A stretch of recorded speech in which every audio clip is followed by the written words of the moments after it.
Oh shoot, good idea.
It's also good to sleep on them. What, character? What? What were you saying? I said it's also good to sleep on them. To sleep on it? Yeah, that's something my mom says is anytime you feel urgent or the need to make a choice, make sure that you don't make that choice until you've had a night to sleep on it. Because that gives you it gives you more than one point in time where you'll have clarity of thought instead of emotion. And a lot of the time when you wake up in the morning, or when she wakes up in the morning, she'll have a lot of her best ideas, like, you know, at night or in the morning when she's still, like, just in a different headspace. So, yeah. Any big choice you make, always make sure you sleep on it. And that's what I've been trying to do. Yeah. I don't know what it is, though. Like, I just woke up this morning. Stuff happens, you know. Maybe it's like now you're able to deal with your emotions a little bit more, and your body recognizes it, and it's like, hey, you know what? Today's today. Now you can deal with it. And a lot of people will either deal with it or they won't. And when they don't deal with it, they suppress it, and it becomes, you know, trauma in their body again. Your body will take the damage, you know. So it's good that you're dealing with it and just letting it out. When I was like 15 or 16, there was a point where I like woke up one day and I just started crying, and I didn't understand it, and like I just like it, you know, turned into like heavy bawling, crying, and I couldn't understand why I couldn't stop crying. I didn't know I was sad. Like I was like, well, I don't understand what's going on. I don't feel sad, but I can't stop crying, and it's making me sad.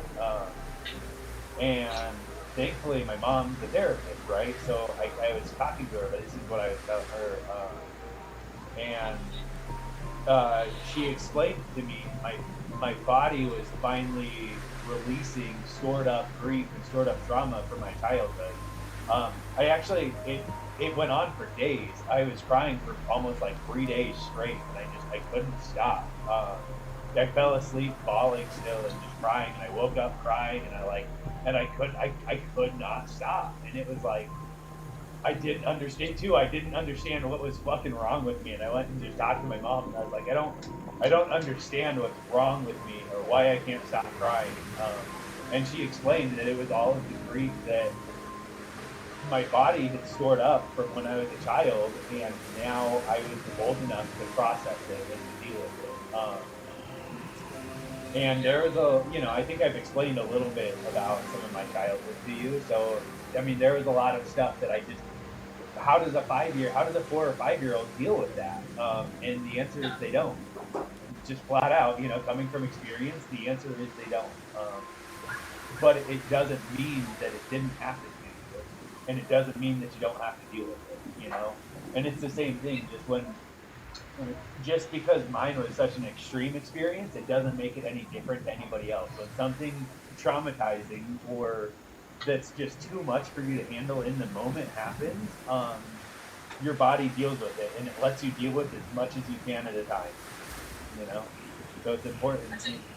Yeah, it might not even be the last time. You know, it might still come in waves, just like grief does after death. You know, and it's the same thing. You know, you still have a major loss in your life, and there's a big break of trust. Honestly, that's the biggest thing. I'm upset. Like I've even told your mom, I'm like, I understand Alan's identity crisis with himself, you know, and the need for him to feel like he has to hide things like that. But his biggest mistake out of everything was breaking the trust of somebody who cared about him more than anything. And, you know, and that's, I think it'll take him years to realize that was his biggest fuck up, honestly. Because it didn't have to be that way. You know what I mean? It didn't have to be that way. And I feel bad for him, but I feel worse for you because of his choices. He put you in a really fucked up spot. Yeah, but Yeah, I appreciate you. yeah, I went over there. I don't know if I told you this one else. Yeah. I went over there to get lunch with my son. okay. And he was, Mom, did I tell you? Yeah. I don't remember. But, fucking, I went over there and literally everything was exactly how I left it. Yeah, Exactly the same. I Exactly. didn't expect her to stick to it. Besides the fact that there was, like, you know, so his closet was set up like this where it's open. Yeah. And on the top, I had my pants right here. The only thing that was different is all my pants that were this long were shoved into the dresser with the rest of my clothes that I had left. Like they were tucked away. And that was hidden because I was old. But fucking it was. I went in there and I was like, he literally just wanted me to be there for a long time. He wanted me to be there. yeah. Because So he here's the didn't fucking package me. here's the fucked up thing is through all of that, he still does care about you.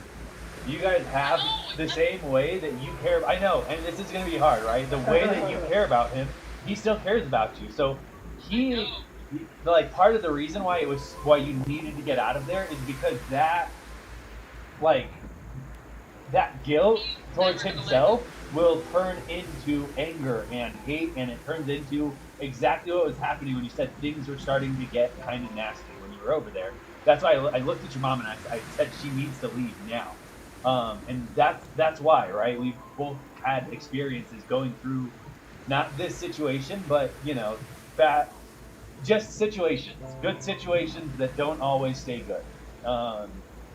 And you know, it's really it's hard because there's a friendship that's there, and you know it's his mistake, so he's had to deal with that. But it sucks because it affects you so much. I forgot where I was going. I'm sorry.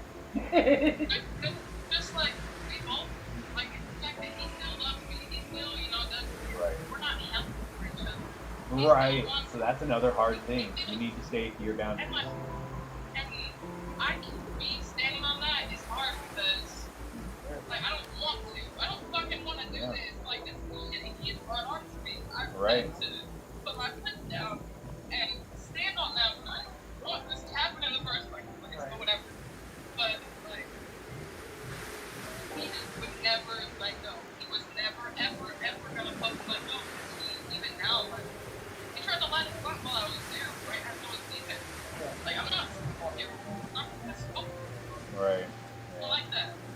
It can't be. Yeah. As much as you want to, that just makes it harder. I get it. I get And he it. was texting me after I left. He's like, "Oh, you forgot this." Well, Just sounds some like it stays little there. picture. And like some little picture, I was like, "Okay, that's fine. Like that's whatever. I don't really care." Like I wish you didn't have to rush away like you did because like Trini was there with me and we had to go drop off something for David. Yeah. Other. So Yeah. I should have go. And I was like, "Well, what were we gonna do?" He's like, "Well, I just want to." What the fuck did you want to talk about? Because you're okay. Yeah, Right. Well, you know, maybe, maybe, maybe this is what it takes for him to be able to open up. But the reality is, he's now put you in a situation where you're not able to deal with it or handle it in a manner that's healthy for either of you. And frankly, that's his fault. Like I'm never one for pointing fingers, but because of his choices, that is what is become. So even if things were to change from what they are, it can't happen until you're healthfully ready to deal and like until you can forgive him, you can't move past it type deal. So and that's not a. It was honestly maybe until you can forgive yourself. He doesn't want to like work with the situation. It never happened. Right, then he's not ready. Then he's not ready, and you're not ready to accept that, which is good. You should never accept that. So yeah, that's the same template, the same basis that happens for abusive relationships. They refuse to acknowledge their fault in the situation, and in turn they'll find a reason why it's the other person's fault. They end up continuing to hurt them. Why are you making me do this? I think.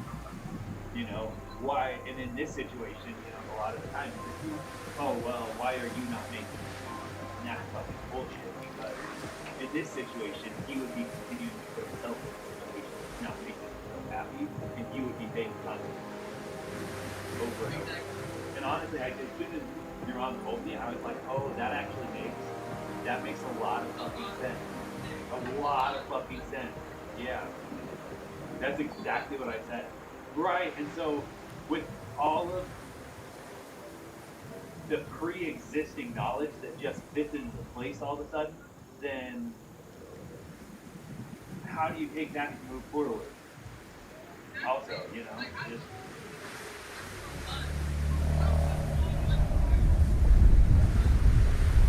and how crazy is this? It wasn't your fault. None of that was your fault. None of it even had anything to do with it. Fucked up, but sometimes, it's healthy to recognize it. So, and I don't take this, like, this isn't an idol or stuff like that. So I'm like, but this is part of the reason where from my personal experience, why I said, make sure you're not just going to move across the country for some boy again, because I've seen worse situations. I've seen way, way, way worse situations. And again, after that, I told your mom, she's thought about it. She's made her choices. She knows what she wants. And she's pursuing it. At that point, she's an adult, and she trusts her choices, and it's up to us to support them. So now it's just life.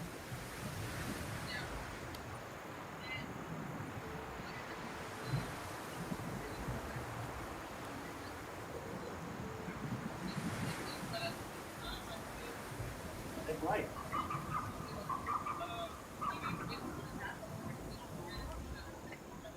Dude, I can't believe how well you've been doing. A couple people have asked about you. Like Alana asked about you the other day when I was in here. Everybody has I told her. I told her just a little bit about your life, the good and the bad, and it's so impressive. Honestly, regardless of the situation around you, you're just moving forward and you're choosing to be. And she was like, oh my god, she's so resilient. And I think about it, and I was like, yeah, it's the quality she's had to learn growing up through a lot of life. It's impressive, and I can't wait to see where you are in 10 years. Because today's today, tomorrow's tomorrow, but every break you lay today, regardless of your feelings, your emotions, setting you up, regardless of where you're at when you do it. So I am amazingly impressed by you, and if I had the head on my shoulders that you have right now, who knows where I would be in life. Yeah, that's how I feel, and that's from the heart. Yeah. Yeah, I'm so impressed by you. Every day. Yeah, no worries. I bet. Yeah, man, I fucking bet. I'm sorry I can't be there to help more. Ah, well, you know, it's just an experience, man, and that's what we're all here for, is that. Hey, you moved down there for him. You got down there and you got school done. Yeah, you had your other, and honestly, that's one thing. If you had just moved down there for him, I would have looked at your mom and I would have been like, this is the dumbest thing you could do. And I was like, you should not allow it. But that never happened because that was not true. So, Yeah. you got scholarship. Yeah, and they still transfer to wherever you want to go. Anywhere. Anywhere. Anywhere. That's why another reason why I say you can still succeed anywhere. Oh, in Colorado is going to be free here. Yes.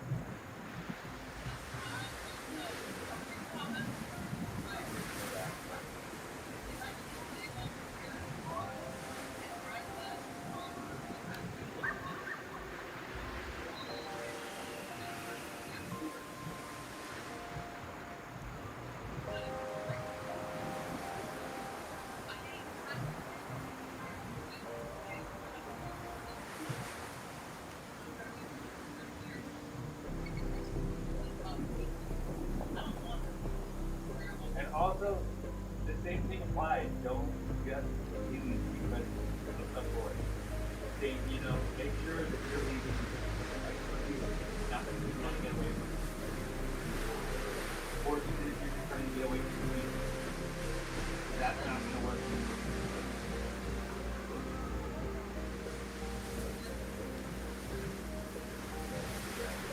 Glad I thought of it before I got off the phone.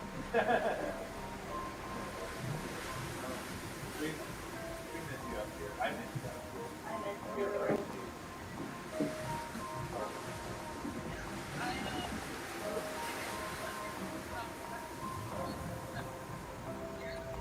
If you're set up, it's a pretty good spot down here. That's the other thing I thought about too, but I'm not going to tell you. Right there. You could just. Also, understand. You are really well set up. Okay, well,